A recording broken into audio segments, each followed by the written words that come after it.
My sibling turned my existence into a nightmare, then got my spouse pregnant. Now he's pleading for my assistance after our parents cut him off and left me their $2 million estate. My younger brother, Daniel, always held a deep grudge against me. If you assume it was due to envy, you'd be mistaken. He was the cherished child, not me. There was no cause for him to feel jealous. To provide some background, our mother constantly pampered Daniel. He was the star of our household. She prepared his meals, washed his clothes, and even expected me to assist with his homework. I was supposed to support him just because we were family, yet I never got the same care. I dealt with it being fairly self-reliant. Maybe it was partly my fault for always fulfilling his demands without expecting anything back. He never aided me when I needed help, and only came to me when he wanted something. While I was a reserved, studious kid who preferred solitude, he was boisterous and aggressive, much like our father. I'm also direct and truthful, never softening my words. I think my mother formed a negative view of me because of my bluntness. This favoritism made Daniel the family's favorite, and I didn't mind much as a child. But trouble started when he began tormenting and ridiculing me for being different. He mocked my height and the fact that I wore glasses. He'd sneak into my room, read my journal, and then tattle to our mom about its contents. When I confronted him and complained to our parents about his invasion of my privacy, they brushed it off as trivial. He did worse things, like nearly shattering my glasses and slipping disgusting items into my meals. Once he even hid small pebbles in my cereal, but thankfully, I noticed them before they could harm my teeth. When I told my mom, she dismissed it, claiming that's just how brothers connect. Whenever we clashed, Daniel targeted my vulnerabilities to demean me. We attended the same school, so he knew I was being harassed by some kids. Instead of defending me, he joined the bullies, hurling insults like pathetic loser or freakish nerd, and egging them on to hurt me physically, calling me a total failure. Another time, during a petty argument I can't even recall, he told me to end my life. While I could shrug off most taunts, that one cut deep because I was grappling with mental health issues at the time. I'm in a better place now, but hearing my own brother wish me dead was crushing. Since our dad was often busy with work and our mom didn't seem to care, she even scolded me once, blaming me for provoking him. Things got worse over time. In high school, there was a shocking moment when Daniel tried to set my hair on fire, and unbelievably our mother defended him, insisting he was just joking. Who acts like that? Thankfully, my dad eventually took my side and highlighted the seriousness of the situation. He even threatened to involve the police. This was a wake-up call for Daniel, who had never faced consequences before. He was genuinely shocked, and my dad made it clear that enough was enough. Daniel had to respect his older brother later. My dad came to my room to talk. I hadn't expected his support because he always said Daniel was like him, which was true. Dad admitted he'd hoped for years that Daniel would grow up, but he was starting to see that Daniel was turning into a major bully. Hearing this from my dad was incredibly affirming, and I nearly cried. I shared everything Daniel had done to me over the years, including the school bullying. My dad was stunned by how much I'd endured. The next day, he spoke to the school principal to ensure the bullies faced serious consequences if they continued. That evening, he signed me up for MMA classes at a local gym, telling me to toughen up and stand against the bullies in my life. Admittedly, a bookish kid like me learning to fight might have seemed absurd, but I was determined. I balanced my studies and workouts well, and the MMA training transformed my life and body. One day, Daniel was at it again. He stole my allowance, which I'd saved from doing chores. He sneaked into my room and took it. I caught him as he was about to bike away with his friends. I demanded my money back, but Daniel taunted me, saying all I could do was run to our dad. Something snapped in me and I punched him in the face.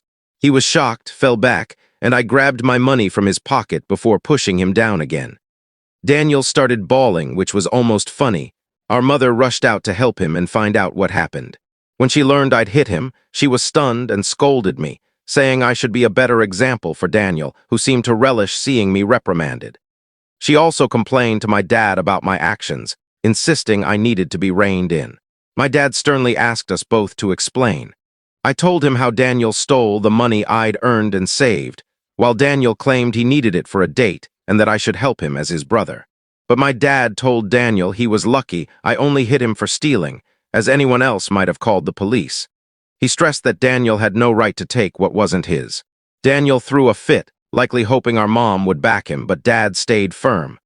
When Daniel realized he wouldn't be punished for being hit, he screamed that he despised me and locked himself in his room. After that incident, Daniel started keeping his distance. He finally realized he couldn't bully me anymore, and even our dad had stopped enabling him. For the first time in years, I felt we were on equal footing. Though he couldn't physically harm me anymore, he resorted to verbal jabs when our parents weren't around. His behavior worsened as he grew older, becoming more irritable and volatile. When I tried talking to him, he'd ignore me and walk away, muttering insults like geek or failure under his breath. If he needed to communicate, he'd go through our mother instead of speaking to me directly. When I asked her why Daniel wouldn't just talk to me, she urged me to be more patient. I couldn't tell if it was just adolescence or pure hatred. Over time, his comments became unbearable, and I yearned to leave home and escape him. I repeatedly asked my mother to arrange a conversation to resolve our issues, but she always declined, saying she didn't want to interfere. When I asked her why Daniel treated me this way, she dodged the question. Eventually, I left for my dream college on a scholarship as a top student. My dad threw a celebration for me, and even my mom seemed proud. But Daniel remained distant, barely acknowledging my success. The day I left for college was a blend of excitement for my future and relief to escape the toxic home environment. The first few months at college were freeing. I made new friends, loved my classes, and began building a life away from the oppressive atmosphere of my childhood. The constant dread of Daniel's verbal attacks faded, giving me newfound peace.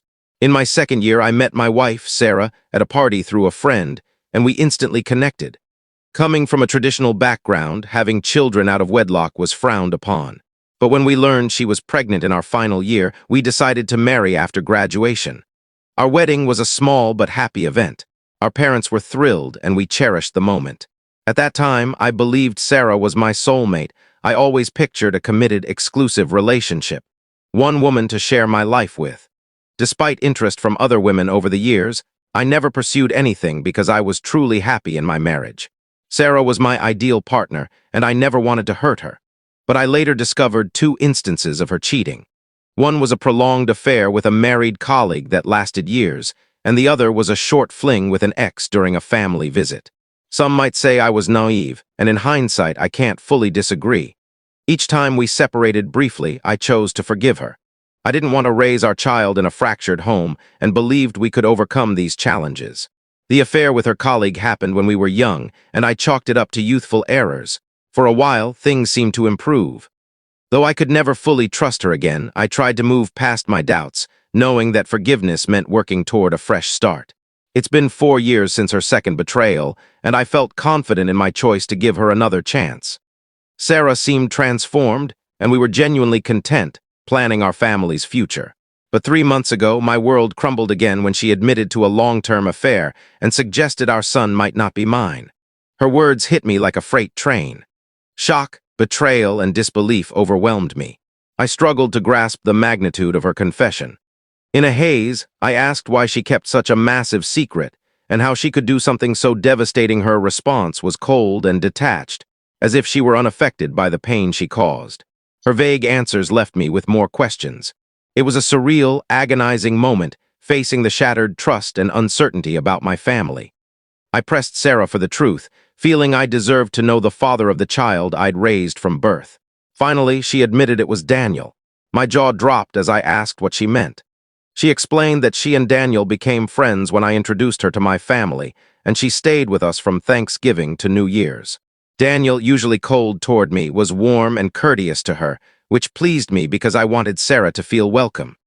Sarah wanted to fit into my family, so she spent a lot of time with my mom. She noticed the tension between Daniel and me and asked about it. I opened up about our strained relationship, saying it might never mend due to his unresolved issues. Sarah understood but began including Daniel in our outings, hoping it would help us bond. Whenever we planned to watch a movie, she invited Daniel, and we watched his pics.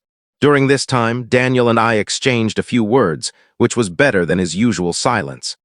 I recall Sarah and Daniel hanging out, playing video games, but I didn't think much of it. Sarah said Daniel confided in her about his struggles and a recent breakup. Feeling vulnerable, he formed a friendship with her. She noted that he'd flirt with her harmlessly when I wasn't around, and things eventually spiraled out of control. The thought of my wife and brother together made me nauseous. Sarah confessed she felt guilty afterward and left him, which aligned with her sudden decision to go home instead of staying for New Year's. Though I tried to persuade her to stay, she was firm about leaving. When we reunited at college after the holidays, she seemed her usual cheerful self, so I didn't suspect anything. 2 weeks later, we learned she was pregnant.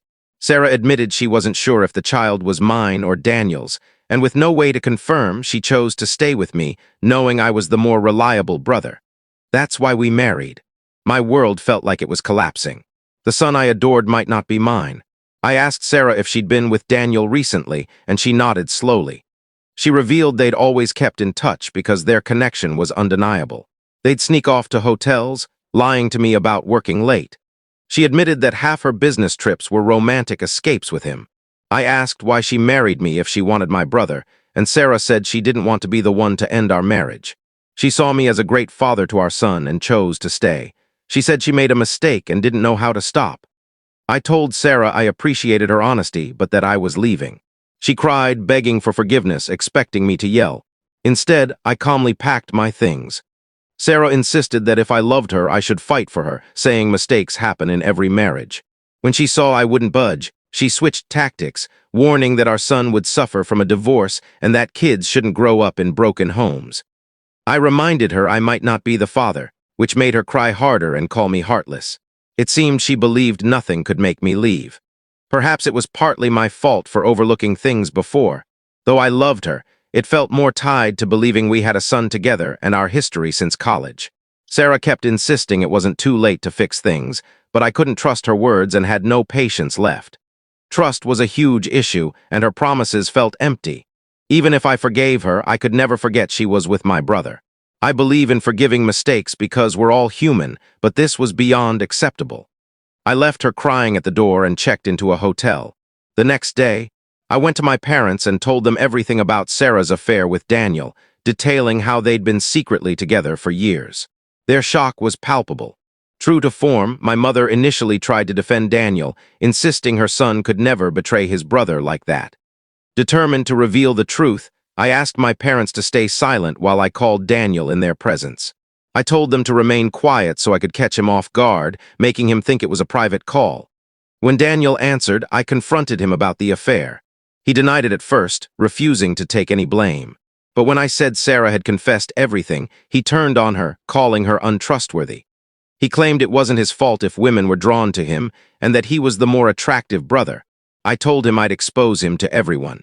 When Daniel mocked me, saying no one would believe me because he was the favored child, I laughed at his arrogance and thanked him for confirming the truth, knowing our parents heard it all. Daniel went silent, then stammered, trying to justify himself and save face. My mother, still reeling, demanded an explanation. He fumbled through a weak attempt to excuse his actions, blaming everyone but himself, especially Sarah. I could see my mother, once protective of her golden child, now grappling with disappointment and anger. In that intense moment, I felt a strange sense of validation. For years, I'd endured Daniel's torment. Now the truth was out and the roles were reversed. Daniel stood exposed, his actions laid bare. My father, usually reserved, couldn't hide his disappointment. He asked me to hand him the phone and spoke to Daniel. "Daniel," he began, his voice heavy with dismay, "what you've done isn't just a betrayal of your brother, but of our entire family. You were with your brother's wife and continued the affair even after their marriage. Your actions have consequences and have destroyed the trust we had in you. I raised you both to value family, loyalty, and respect. What you've shown today goes against everything I taught you." He paused, letting his words hit Daniel hard. "Your disregard for your brother's feelings and disrespect for his marriage are unforgivable. You've not only hurt him but torn apart our family's bonds. Your mother and I are partly responsible for who you've become, but we won't tolerate this anymore. From today, you're cut off from the college funds I set up for you. You'll have to pay for university yourself. I'm also stopping all financial support for your lifestyle. Do you think sleeping with married women makes you a man? Let's see how you manage without my help." I stayed calm throughout. Though I wanted to scream at Daniel initially, watching my dad discipline him was the ultimate validation. I'd revealed his true character, and he'd underestimated the consequences. My mother, despite Daniel's protests, kept trying to defend him, but my dad ended the call, cutting off Daniel's attempts to justify himself. Afterward, my mom hugged me, a rare moment after years. In that embrace, there was unspoken support amid the family chaos. She apologized for not believing me all those years. My teenage self could never have imagined this moment of vindication and connection with my mother. My dad helped me find a skilled lawyer to divorce Sarah. She and her lawyer played dirty, demanding alimony since I earned more, but her affair worked in my favor. A paternity test confirmed Daniel was the child's father. The news was excruciating, even worse than learning of Sarah's infidelity. I was enraged that the son I'd loved and raised wasn't mine, but I stayed resilient. Sarah pleaded with me to keep seeing my son, arguing he shouldn't suffer for this, but I couldn't face him. He reminded me too much of Daniel, and I hated it. After the divorce was finalized, I felt liberated moving into my own apartment. Living alone felt strange since I'd married young and never truly experienced independence. But my independent nature helped me adapt quickly, and I embraced my new life. 2 weeks ago, my dad called to say he was considering updating his will to exclude Daniel. My dad is stubborn, and once he decided to cut Daniel out, he stuck to it. Daniel tried contacting our parents and even showed up at their house, begging for forgiveness, but they wouldn't let him in. Even my mother, who usually gave in to Daniel's outbursts, seemed done with him, though it was likely hardest for her. Daniel never messaged me to apologize, showing he didn't regret his actions. Just the consequences of being cut off. Dad told me he planned to leave everything to me, ensuring Daniel couldn't contest it later. He'd leave Daniel just $1. I was stunned, as my dad had worked hard his whole life. Including his assets, retirement savings, and insurance, the total was nearly $2 million. The only condition was that if my dad passed before my mom, she could live in their house, though ownership would transfer to me. I was fine with this, wanting to care for my mom in her later years. Somehow, Daniel learned about this and, unable to reach our parents, called me yesterday to reconcile. He explained his struggles with college and how, after Sarah learned the child's paternity, she'd been demanding child support. He said he was broke and looking for part-time work but couldn't find any. He begged me to talk to our family for a fresh start, saying he desperately needed help. I laughed and told him I was done. I reminded him he should have considered the consequences before getting involved with my wife and fathering her child. Daniel argued I was being unfair and that Sarah was also at fault, which I agreed with. I pointed out that I'd divorced her, making her his responsibility now. He shouldn't call me to complain about her or the child, as these were the results of his choices. Daniel raised his voice, but I cut him off, reminding him he was no longer the family's favorite but the outcast who betrayed his brother. He started crying, saying everyone, including our grandparents and relatives, had turned against him. While true, it wasn't my problem anymore. I told him we were finished and to never contact me again, as I no longer saw him as my brother. Since then, I've replayed the conversation in my mind. Despite my resentment, I'd never heard Daniel cry, not since we were kids. I won't lie, it stung a bit to hear him so desperate. So I'm here wondering if I should speak to our parents about him, or if I'd be wrong to ignore him. Update 1. Many of you have asked why I no longer see my son, Henry, and some have called me harsh. I need to clarify that I'm not comfortable raising another man's child. This isn't a stepchild situation. I was led to believe Henry was mine, only to learn he's Daniel's. This revelation hurt deeply, and I grieved for days. The main reason I avoid contact with Henry is that I want no connection with Sarah. If I stay tied to her child, she'll find a way back into my life, and I need distance. You may think I'm cold or selfish, but I can't face him. At least not for a long time. Update. Too many of you correctly guessed my mother told Daniel about my dad changing his will, prompting Daniel to call me as a last resort. I confronted her in front of my dad, and she broke down, saying I'd punished Daniel enough and that he'd learned his lesson. My dad firmly told her that if she thought Daniel's actions were forgivable, he couldn't stay married to her, as he could never excuse such a betrayal. This shut her down. My dad made it clear that if she contacted Daniel again and we found out, she could leave. As I said, my dad is stubborn. Hopefully, my mother will learn from this. Update 3. It's been 5 months since my last update. My relationship with my parents has strengthened. My dad and I go golfing every weekend, and he treats me more like a friend than a son. Though my mother misses Daniel, she's stayed away from him.